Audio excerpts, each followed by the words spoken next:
Our next speaker on the program today on silages is Dr. Ken Griswold. Ken's originally from New York, got his BS from Cornell, his PhD from the University of Illinois, and spent some time as a postdoc at the Ohio State University. Ken's going to talk to us about the really all-important part of silage management and corn silage management, which is safety. So Ken? Thank you very much, Judd. I appreciate the committee inviting me to give this talk.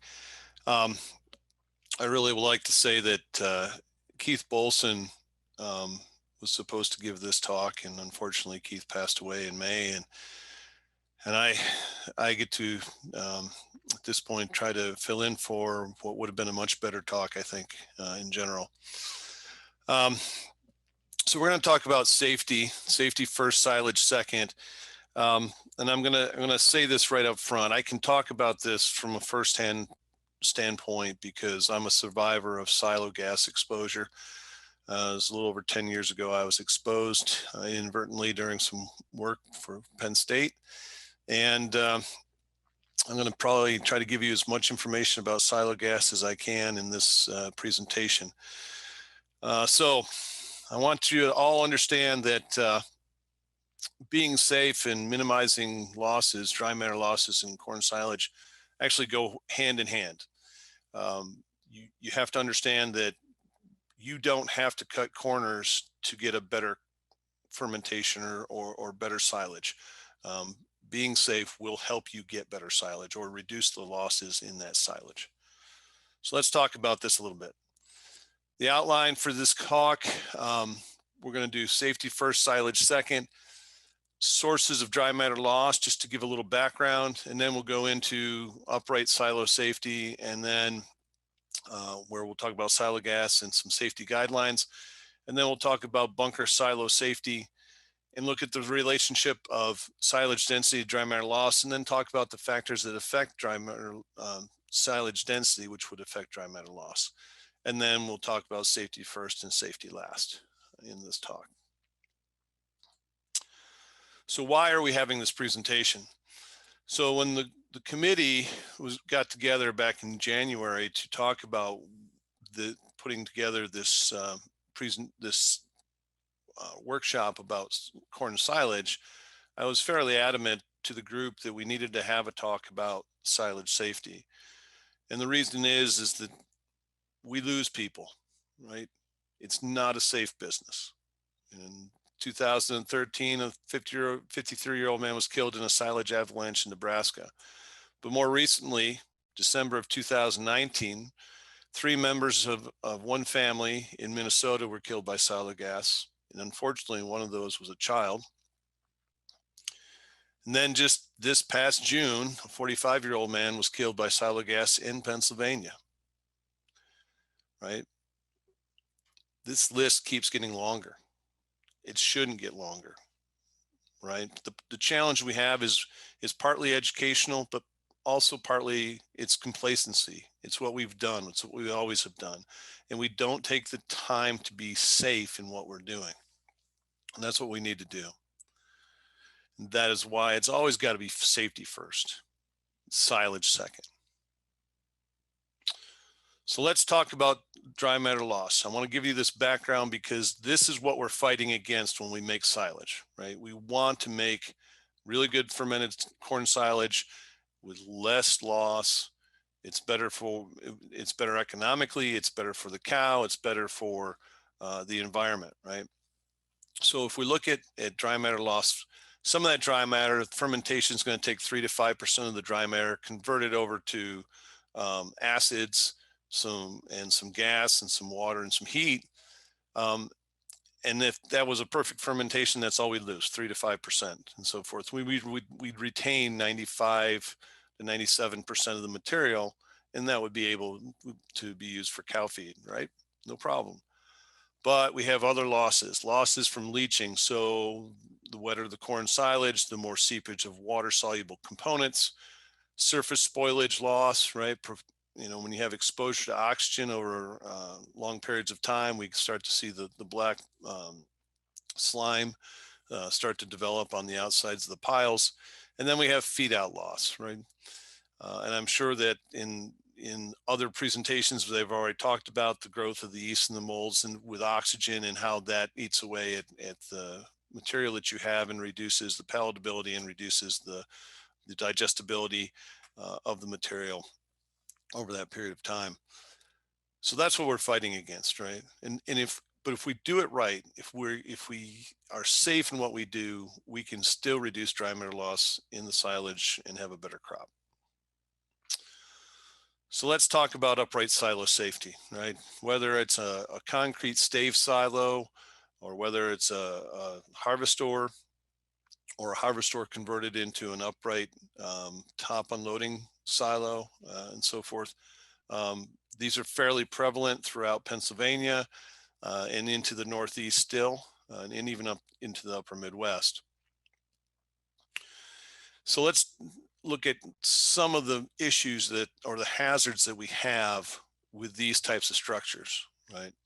So whether it's conventional tower silo or an oxygen limiting silo, you can have machinery entanglement, you can have silo gas production, there's noise issues, there's falls from height, fire, dust, frozen silage, or a collapse inside the silo if things go wrong or the silo can fall over.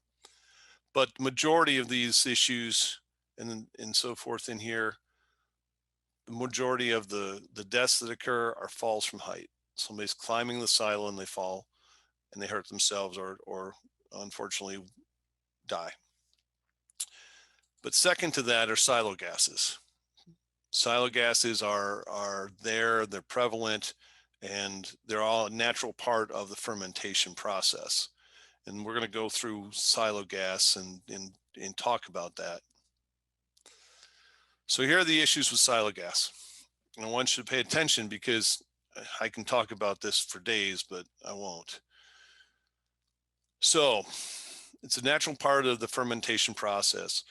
We often think about phase 1, phase 2, phase 3 happening in that first 3 to 5 days. We get the sugars and to be used up in the fermentation, and we get the oxygen used up in the first day, and then we start to see lactic acid production, and we start to see acetic acid production, and then by day 21 we're done and it's stable silage. What we never talk about is the other gases that are produced besides CO2 during that fermentation. One of those is nitrogen dioxide. So instead of CO2, it's NO2, and that's silo gas. Maximum production 3 to 5 days after filling. NO2 is produced from nitrate in the plant. And when that NO2 hits the lungs, your lungs or my lungs in this case, it's converted to nitric acid. Nitric acid is corrosive to the bronchioli, which are the small little tubes that connect the alveoli sacs or air sacs in your lungs to the large bronchial tubes. And if you survive that initial exposure, then what you'll have is you'll have pulmonary edema in 8 to 30 hours after the exposure. Okay. However, the fatality rate is 9 to 20% on an acute silo gas exposure. Okay. So 1 out of 5 times it's going to kill you if you're exposed to it. The other thing to understand with silo gas is even if you get exposed and you survive that initial exposure and you get treated, 10 to 30 days post initial exposure, you will develop bronchiolitis obliterans. And essentially what that is a reaction within the body, and the tubules that, or the bronchioli that connect the alveoli to the larger bronchial tubes will close down permanently, and you'll lose the ability to utilize those alveoli, and then you're going to lose lung capacity. I can honestly say that from personal experience that the development 10 to 30 days later, that reaction is worse than the initial development of edema in your lungs. I've experienced it. Now, from an OSHA standpoint, right, we're trying to protect ourselves, or we're trying to protect our workers in the field. So I want to highlight. So these are some recommended exposure limits that OSHA has. I'm going to highlight hydrogen sulfide. Now, hydrogen sulfide is manure gas, right? It's one of the gases produced in a manure pit and so forth. The rotten egg smell, the hydrogen sulfide. And we always think of that as being extremely dangerous. And there are people that also die in manure pits and from exposure to hydrogen sulfide. The reason I bring this up is the maximum limit for a 10-minute exposure is 20 parts per million with hydrogen sulfide. If I move down the list and I show you nitrogen dioxide, the maximum exposure for 10 minutes on nitrogen dioxide is 5 parts per million. It's 5 times more powerful than hydrogen sulfide. It is the most deadly of the gases produced in a farm environment. You need to be aware, you need to make your customers aware of the fact that silo gas is deadly and it will cause a fatality very quickly. Now, I said that nitrogen dioxide comes from nitrate. So how much nitrate is there and what happens? So this is just some data, just to give you an idea. So if you look at oat hay or barley hay, these are the levels of nitrate. This is in parts per million. This is on a dry basis. So, and I've got 2 different fertilization levels here. So when the oat hay is heading, right, or just starting to head, you get your highest levels. As it goes into the flowering stage, you start to lose a little bit, and as it goes to much more and develops the seed head and soft dough stage, we start to lose more. Okay, same goes for barley, right? But what the interesting thing is that it's 60 pounds of nitrogen per acre versus 120. It more than doubles the amount of nitrate in the plant, right? So over fertilizing with nitrogen increases nitrogen or nitrate accumulation in plants, right? So from an environmental standpoint, from an economic standpoint, don't over fertilize, right? We don't want to, but also if you over fertilize, you could cause more nitrate to be produced in the plant. And if you're going to put that up as a silage, then that's potential to produce nitrogen dioxide. Let's talk about alfalfa. Alfalfa, and I know this is a corn silage talk, and I understand that, but alfalfa, first versus second cutting, you can see that the amount of nitrate increases in the second cutting versus the first cutting. Well, that's because nitrate accumulates in the leaves of alfalfa. So the more leaf you have, then the more nitrate you're going to have. And the more nitrate you have, the more potential for production of nitrogen dioxide if you ensile it. If we look at dry hay versus silage on alfalfa, or if we looked at chopped whole plant corn before and after ensiling, what you can see is basically the levels of nitrate decline by about 50%. Oh, I forgot to mention, nitrate accumulates in the bottom half of the corn stalk. Okay, so it's different. Alfalfa, it's in the leaves. Corn, it's in the stalk. Okay, so if you wanted to, if you thought there was high nitrates, you could cut higher, reduce a little bit of the nitrate content of the corn. But here's the thing, nitrate decreases by about 50% in ensiling. So that means that 50% of the nitrate in the corn becomes nitrogen dioxide. All right. When does nitrate become higher? Well, if we over fertilize, but also during drought, right? So if we have drought stressed corn, we're going to have higher levels of nitrate. We're going to have more potential for nitrogen dioxide to be produced. And therefore we're going to end up with an issue of nitrogen dioxide production on that corn, or high levels. So you've got the corn, you've put it in the silo, it ferments, you stay out of the silo for the first 21 days, and you're going to go do what, right? You're going to go open the silo. Well, the thing you need to think about is you need to have air circulation. So if we look in the left-hand diagram here, what you have is the shrink in the corn silage, right? It shrinks down, in this case, 2 to 3 doors. It probably wasn't really well packed to begin with if it shrunk that much. And then what you have is the production of the gas. As that corn shrinks, you get production of gas. Nitrogen dioxide is heavier than CO2. It sinks to the bottom and sits in the bottom here. And the concentration goes down as we get further from the surface, right? So you need to think about that as you are going to open these silos. What we recommend is that you run the blower, right, for at least 30 minutes prior to going in. Keep all the doors closed, run the blower, and try to get as much air moving in there to move air out as possible. If that distance is greater than 15 feet from the blower pipe down to the surface of the corn silage, and you can check that from the outside looking from out here, you don't want to go up this the inside chute, you want to go up the outside chute. Then it's recommended that you attach a you attach a piece of tubing so that you direct the air down onto the surface as much as possible to push as much air in and dilute out the nitrogen dioxide that's there, and so forth. Once you're ready to do that, once you're ready to open that, do not open the silo door from below, open it from above and so forth. So if there's still any remaining nitrogen dioxide, then it won't come over you, it will flow under you and down the chute.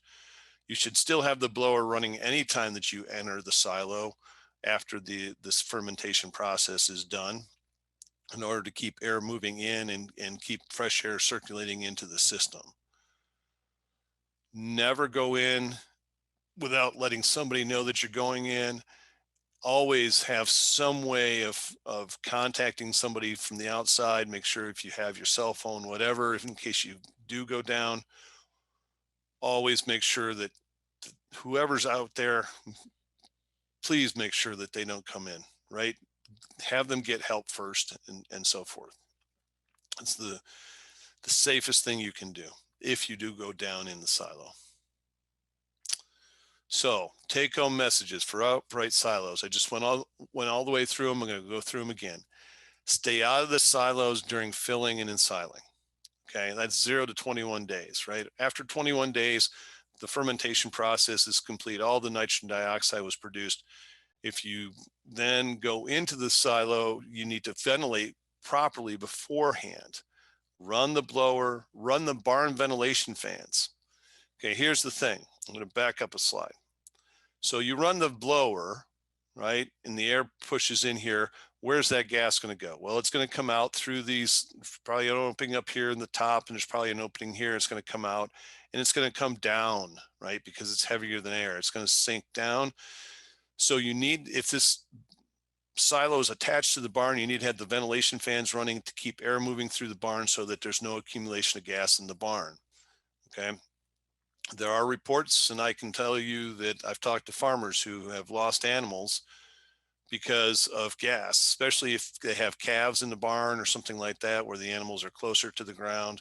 Cows naturally keep their noses closer to the ground in most cases, or especially when they're laying down and so forth. The other thing is children in a barn, when you're filling silo and so on and so forth, they're going to be down in that zone where that gas would go. So keep the ventilation fans running as much as possible, regardless of what the temperature is, to keep as much fresh air moving through the system as possible. I talked about keeping the if the headspace was long, attach a pipe, keep the silo doors closed. Visually assess from the outside ladder at the top of the silo. If you see any gas, it's going to be yellowish to gray. Keep blowing air in. Make sure someone is aware of where you are and can obtain help if necessary. Do not enter from the top of the silo. So don't go up the outside ladder once you've decided there's no gas present. Don't go up the outside ladder and go in from the top, because if the silage has gone down, then you can't get out, right? You need to go up the inside ladder, the inside chute. If the silo appears clear, open the silo door from above at the level of the silage, right? And so forth. If you see or smell gas, leave the area immediately. And what I mean by if you see or smell gas, don't go down, go back up, right? Okay.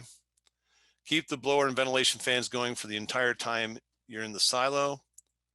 And if somebody goes down in the silo, never go in after them. Get help first before you go in. Okay. So I'm done with the upright silos. It's pretty straightforward. Ventilation is key if you're going to be working in this situation. Okay. I'm going to move on to bunker silo safety. I'm sorry, I've still got pictures of uprights, but it's bunker silo safety. So in this case, it's a little different, right? We're not talking about the major hazards being silo gas, though they can be in bag situations. What we talk about in bunker silo situations are tractor truck rollovers, machinery entanglement, being run over, falls from height, overhang collapses or avalanches, and so forth. Well, when you look at what the major cause of fatalities in this situation, it's a little different. So when the trench is above ground level, right, or it's piled silage, tractor or truck rollover is number one in terms of causing fatalities. However, if it's a trench that's below ground, right, or built into the side of a hill or something of that nature, then it's an avalanche or an overhang collapse that is the major cause of fatalities in that situation, because you're not, the tractor's not likely to fall over the edge or something of that nature or roll over in those situations. When you go back and you look at the ground, above ground trenches and bunkers and so forth, falls from height and overhang collapses or avalanches are the second most common form of fatalities under those conditions. Now we're going to talk a little bit about the relationship of density to dry matter loss in bunker silos. This work was done with hay crop silage, but it illustrates. So we always talk about trying to reduce shrink, and what do we do to reduce shrink? We pack it as hard as we can, right? Because the harder you pack the silage, the more dense you make it, the less loss you have over time. Now our goal is at least 14. Nowadays we talk about 15 and even 16 as we've increased the size of the or weight of the tractors that we put on the piles and so forth and how we do things. But I want to make a point about what this means when you're out there in a bunker silo, okay? If you take and look at this, so 14 pounds of dry matter per cubic foot is equal to 224 kilograms of dry matter per cubic meter. Okay, so that's basically almost 500 pounds of dry matter in a cubic meter. A cubic meter is smaller than a clothes dryer or clothes washer, right? And on a wet basis, if it's 500 pounds of dry matter, it's 1,500 pounds essentially of wet weight. So you have to think about that. A block of silage that's less than the size of your clothes washer in your house is 1,500 pounds. That falls or slides off the face of the bunk and hits you, even though it doesn't seem like a big chunk of silage. Think about that. It's 1,500 pounds on top of you immediately. Okay. But if we pack it hard, we should reduce the amount of slide or avalanche that we see in those situations. So let's talk about the factors that influence density of silage, right? The first two and the most important two that we've figured out is that the delivery rate of the chopped corn to the bunker or the total packing weight of the tractors used are major factors in terms of creating density within that silage. So if you take your packing tractor weight and you divide it by 800 pounds, you get tons delivered per hour. That's the maximum tons per hour you should have coming in order to pack enough to get to that 15, 16 pounds of dry matter per cubic foot. So if you have an 80,000 pound tractor, okay, or two 40,000 pound tractors, 80,000 pounds total weight, divided by 800, that means you can bring in 100 tons per hour into that bunker silo. If you want to go the other way, you take 800 pounds of packing weight per ton of silage delivered per hour. So 800 times, say they're bringing in 200 tons per hour. Well, that means you need 160,000 pounds of tractor weight. So that means you're probably going to have multiple tractors running around that pile to get that done. Okay. So it depends on how fast the chopped corn comes to the bunk. The next few things have some impact, but not as much. The depth of the silage and the wall height. Okay. Now, without overfilling the structure, depth of silage and wall height affects density. Back in the 90s, a bunker silo wall was 8 feet tall. In the early 2000s, they went to 12-foot walls. Now, in talking to the silo builders now, 16-foot walls are what they're going for. So as we've gotten to larger farms, more cows, more forage packed in a smaller area, we've gone to bigger walls, which means we create a bigger face, which means we create more opportunity for injury or more danger in the process. Okay. Packing layer thickness, thinner is better. Okay, to create more packing in the material. Packing time, which is related to how fast corn is delivered to the bunk, and the dry matter content of the corn can have some impact. Things that have very little impact to corn maturity, the particle size and processing, and the tire pressure of the tractor, very little impact, but have some small impact on silage density. There's an equation that will predict the density that you can generate. It's at the University of Wisconsin, and the extension service there has it. This is the website that you can go to get that equation. So why do collapses happen? Why do avalanches happen? Okay, so if you take a look on the right, this is a picture from Ruthie and Keith Bolson from 2008. It looks like the Grand Canyon, but in essence, it is. There's a massive crack there, and that face of that bunk is going to slide off and come down. And if a washing machine size chunk is 1,500 pounds, you look at that and you imagine how many tons of weight are coming down on that in that point. All right. Why does this happen? Well, some of it's the packing characteristics of corn silage. Corn silage is chunky, right? It's kind of like popcorn. You pack it, but it's still kind of springy and it comes back, right? So that's part of it. It doesn't mesh together like a hay crop would, right? Hay crops don't have as many avalanches or collapses because it knits together more closely, and so forth. The progressive wedge that we talk about using in the bunks and so on and so forth contributes to some of the issues, and I'll describe that in a minute. Overfilling structure, going above the walls, causes an issue, and I'll describe that in a minute. Inappropriate face management, digging and not shaving, right? So you dig in with a bucket loader and so on and so forth. That loosens everything up above it, and then you have an opportunity for collapse. Undersized equipment that can't reach the top and pull it down. Instead, you try to get it to fall into your bucket, things of that nature. Uneven face removal and plastic removal. If you don't remove the plastic appropriately, you can cause collapses because more water infiltration will occur. So just to show you that it doesn't happen on really large piles only, this was a bunker in Lancaster County. They're about 3 or 4 feet over the height of the wall. They were 12-foot walls and so forth. And the face, it looks okay. It's not the best face in the world, but pretty good.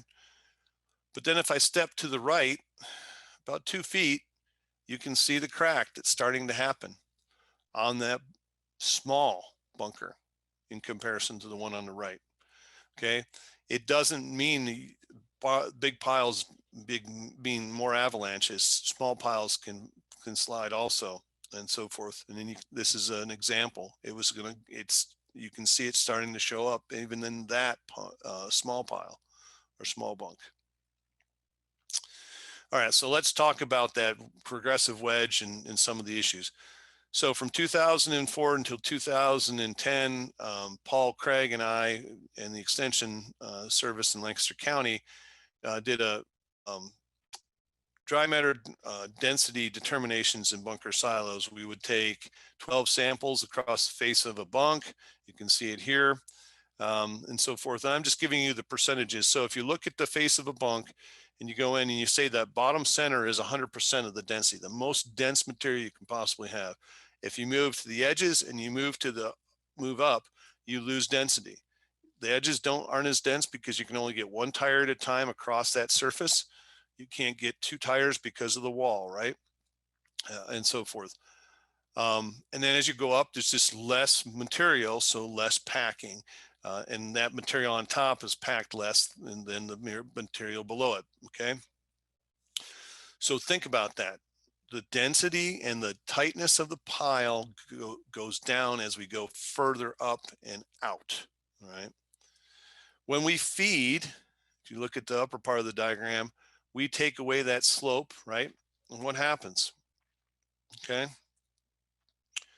We have the progressive wedge, and all of the directionality of that progressive wedge is moving down and towards the front of the bunk face. Okay. And then what happens? Think about this. So this is another picture, really well packed bunk in Lancaster County. I want you to visualize this as they're packing and so forth. When you look at the bottom part of the pile, okay, the silage on the sides has two places where it contacts. It's got the floor and the wall, right? But as we go up,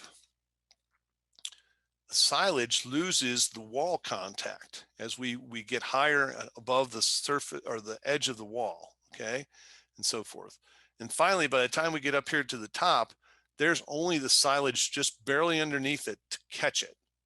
So as we eat into the front of an edge of a bunk and so on and so forth, if you look up here, what happens?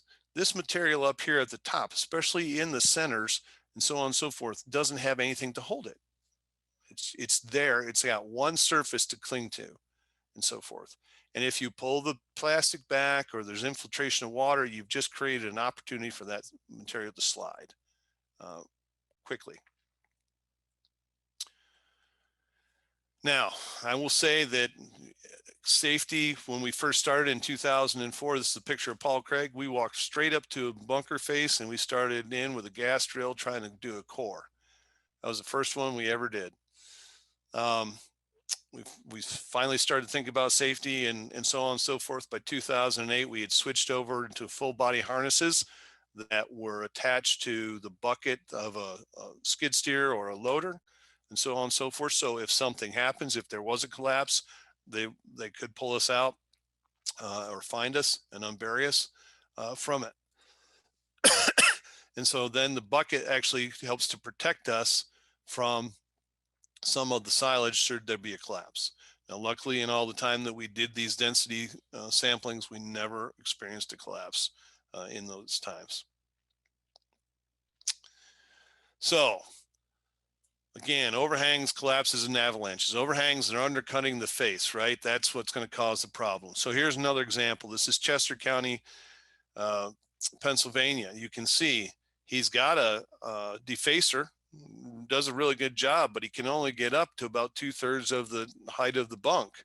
The last third he eats in and then the silage falls down. You're inviting a collapse onto your equipment and to yourself when you do that. Okay. The other thing to think about is you want to stay away from the face. It's not a gathering place. You shouldn't walk out there with people and say, hey, look at hey, I did this great job with the face of my, I'm the defacing and so on and so forth. It's not a place to go and talk and chat. You never want to be up there alone unless you're in some protected equipment and so forth. If you are going to approach bunk face, the 3X rule applies. So whatever the highest point is of that silo face or that bunk face, you want to be 3 times that height away from the face, because that's about the distance that that corn silage will slide should it collapse in that period of time. Always be careful handling plastic in what you're doing. This picture was taken by Paul Craig during a visit to a farm to actually do the density of that bunk. Paul took the picture, and within a few seconds, that gentleman fell off the face of, or off the top of that bunker.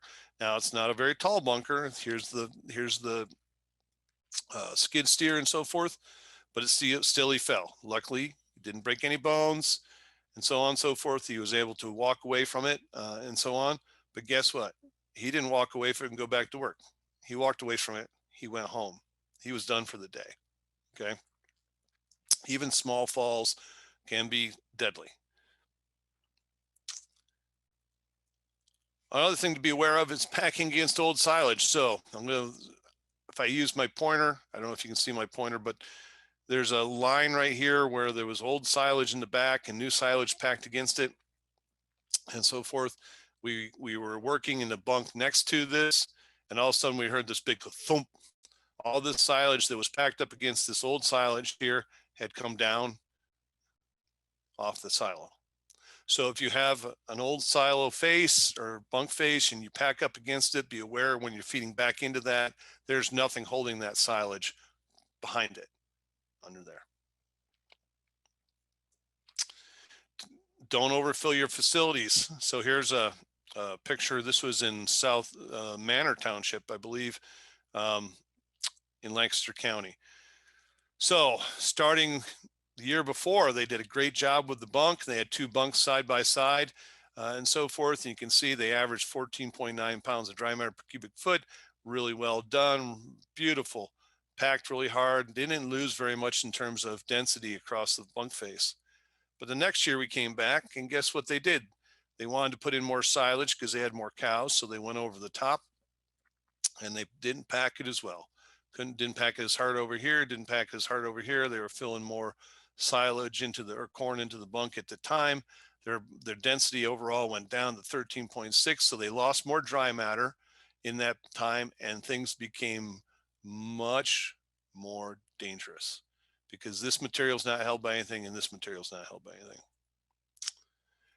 Don't make snow-capped mountains, all right? Don't overfill your facilities. It's just too dangerous. Another example, this is out in towards the Gettysburg area in this silo, which I showed you with the snow-capped mountain.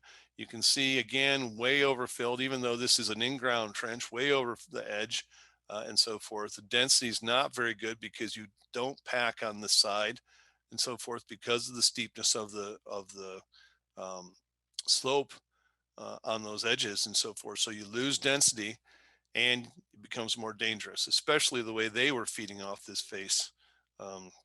You can see the potential for collapses. So this is what you want. This is the ideal. You want to have it just about the height of the walls. You want to pack it as hard as you possibly can to make it as safe as possible.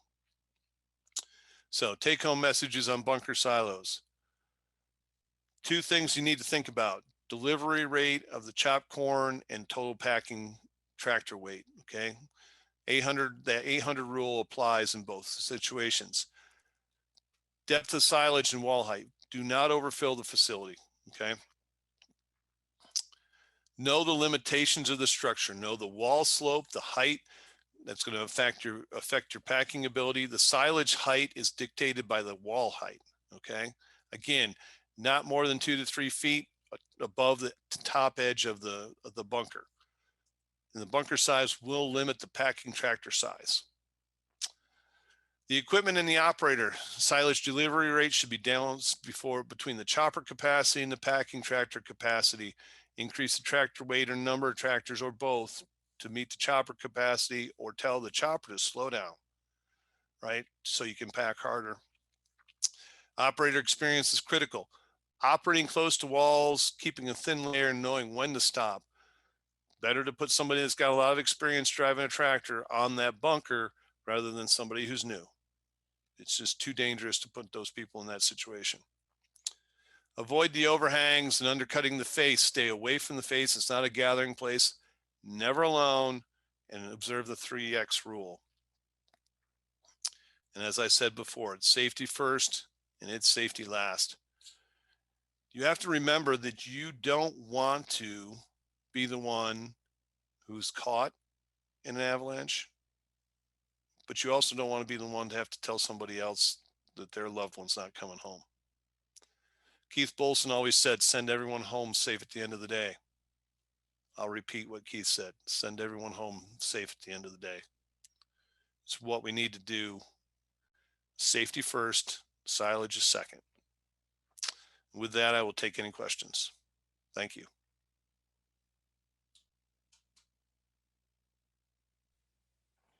Thank you, Ken. Absolutely excellent. Have we got any questions?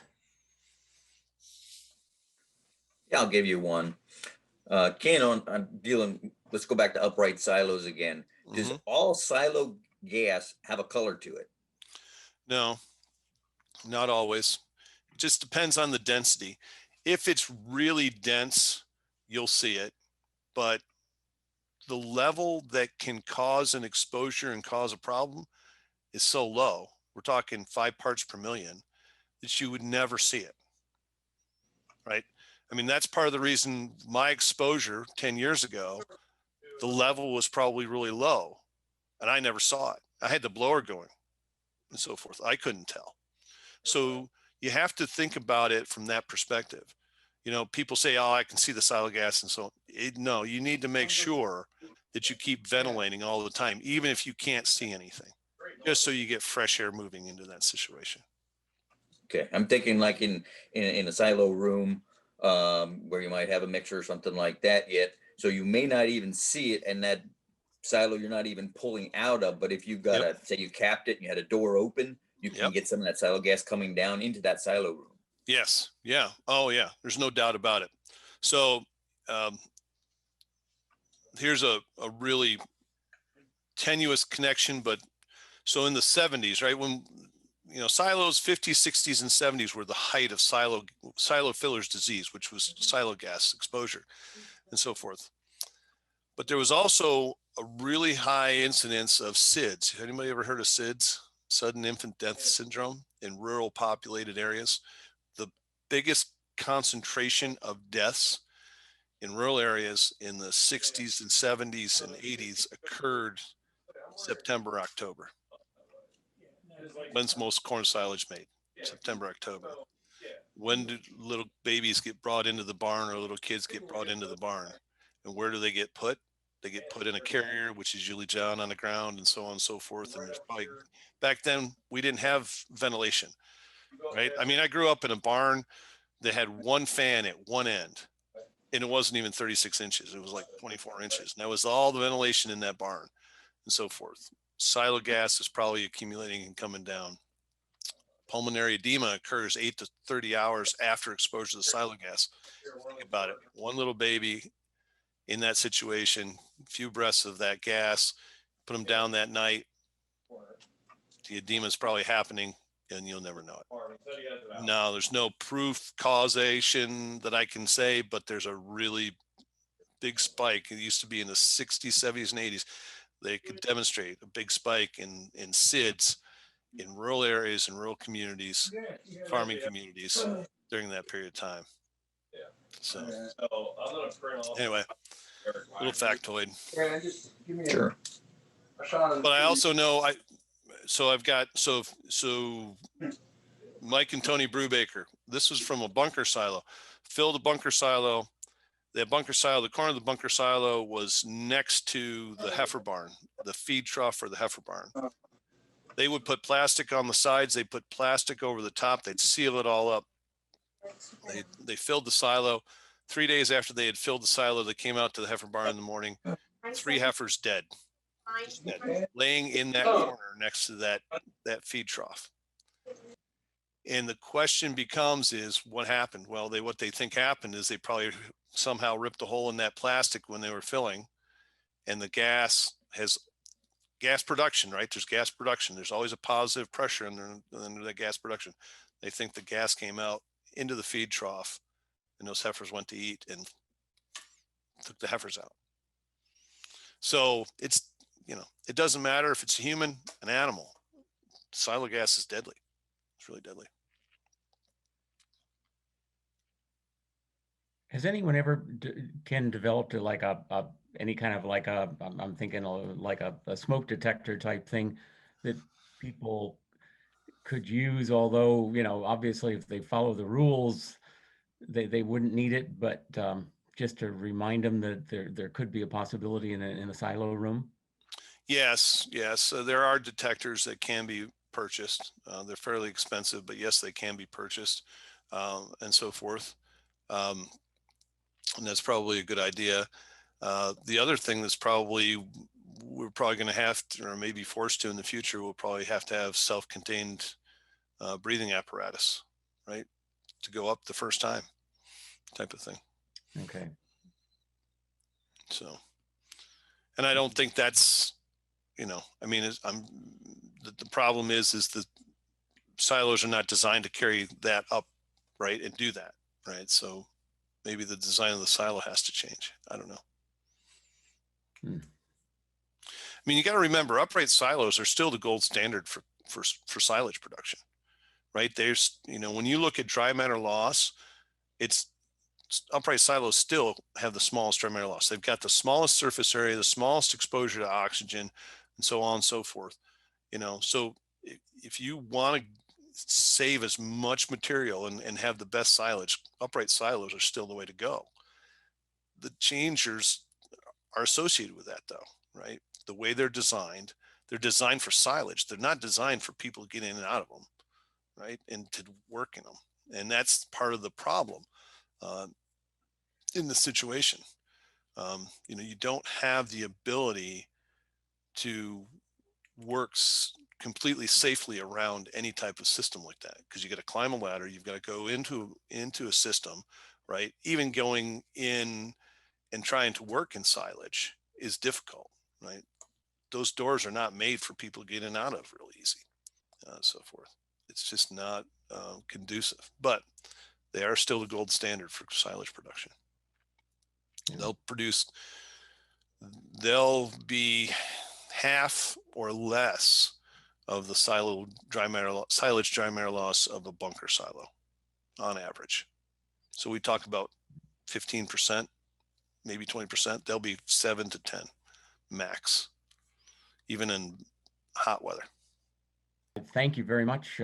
Absolutely excellent talk. Great. Thank you. Enjoyed it.